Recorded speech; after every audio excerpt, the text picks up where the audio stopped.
Recording in नमस्कार साथियों, संसद भवन और संसद के अंदर जिस तरह से दो युवा दर्शक दीर्घा से कूदते हैं और वहां पर जो है हुड़दंग मचाते हैं, उसके बाद में सांसद होने की धुनाई करते हैं और दो युवा संसद के बाहर नारेबाजी करते हैं, केंद्र सरकार पर तानाशाही होने का आरोप लगाते हैं और अपने को बेरोजगार बताते हुए रोजगार ना मिलने की बात करते हैं और दो युवा फरार बताए जाते हैं। मतलब 6 युवाओं ने गुड़गांव में एक षड्यंत्र रचा और संसद में आकर उत्पात मचाया। दर्शक दीर्घा में भारतीय जनता पार्टी के सांसद प्रताप सिन्हा, उनसे पास बनवाया दो युवाओं ने और किस तरह से वहां पीला धुआं छोड़ा, किस तरह से वहां घटनाक्रम हुआ, वो सारे लोग जानते हैं। इस मामले में सबसे बड़ी बात निकलकर सामने ये आ रही है कि सोशल मीडिया पर और इनके परिजनों से बात करके, इनके गांव वालों से बात कर जो बातें सामने निकल कर आई, इनमें एक युवा मैसूर कर्नाटक का है, बीई का रखा है उसने, बैचलर ऑफ इंजीनियर है, स्नातक है इंजीनियरिंग से,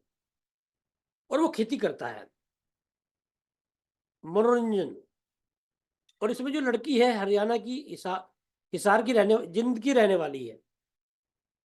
और हिसार में रहकर जो है वो सिविल सर्विस की तैयारी कर रही थी।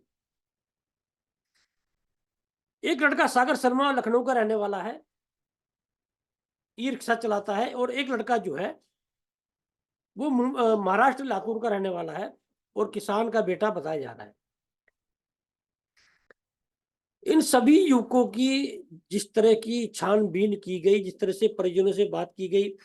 जिस तरह से सोशल मीडिया पर इनका रिकॉर्ड कंगाला गया, तो ये सारे युवक जो हैं, ये सारे युवा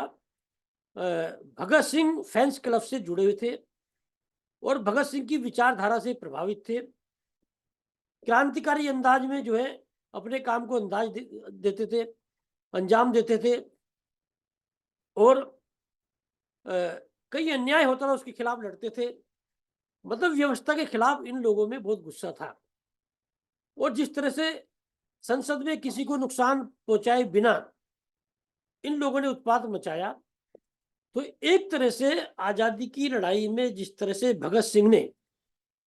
दिल्ली असेंबली में बम फोड़ा था और ये कहा था भाई हमारा मकसद किसी को नुकसान पहुंचाने का नहीं है, अंग्रेजी हुकूमत को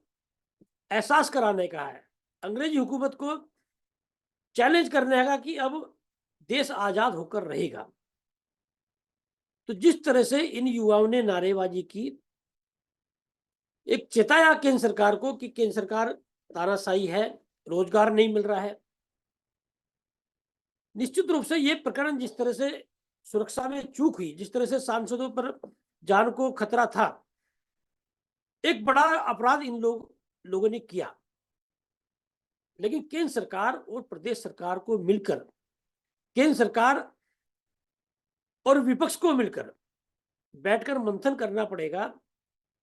कि आज की तारीख में इस तरह से युवाओं के मन में ये प्रवृत्ति जाग क्यों रही है। ये कुछ युवा सोशल मीडिया पर एक दूसरे के संपर्क में आते हैं और इस तरह की घटना को अंजाम क्यों दे रहे हैं। हालांकि इस मामले में सत्ता पक्ष और विपक्ष में आरोप प्रत्यारोप का दौर शुरू हो चुका है। कांग्रेस जो है वो सुरक्षा में चूक को लेकर प्रताप सिन्हा जो है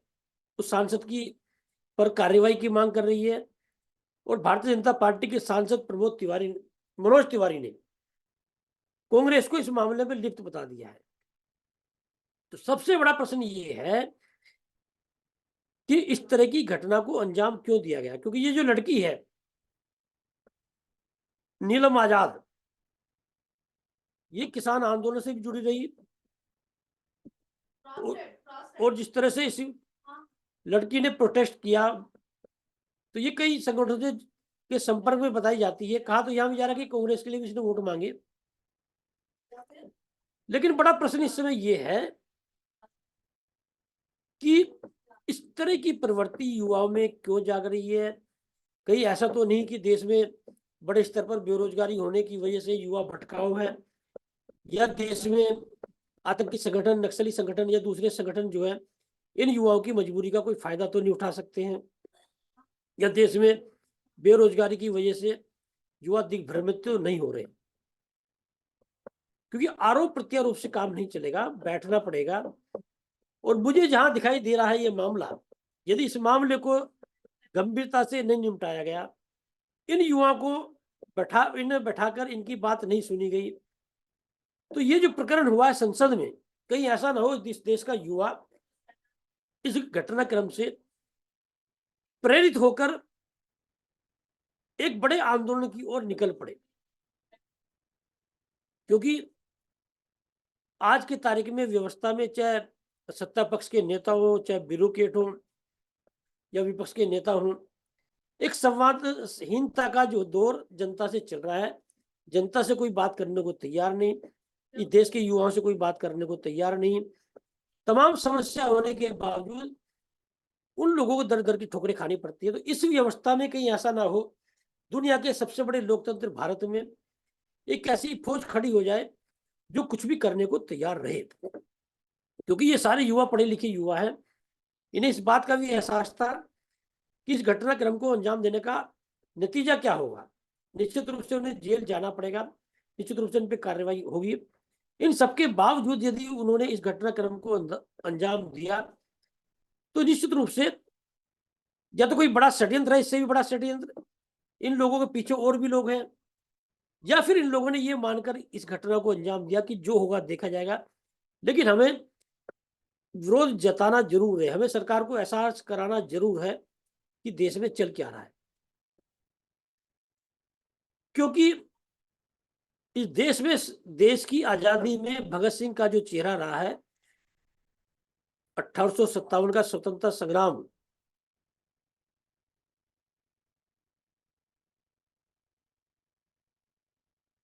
भगत सिंह को फांसी और जितने भी घटनाक्रम हुए, तो भगत सिंह का प्रकरण जो है वो प्रमुखता से लिया जाता है। और आजादी की लड़ाई के समय भी भगत सिंह के व्यक्तित्व से, भले उसमें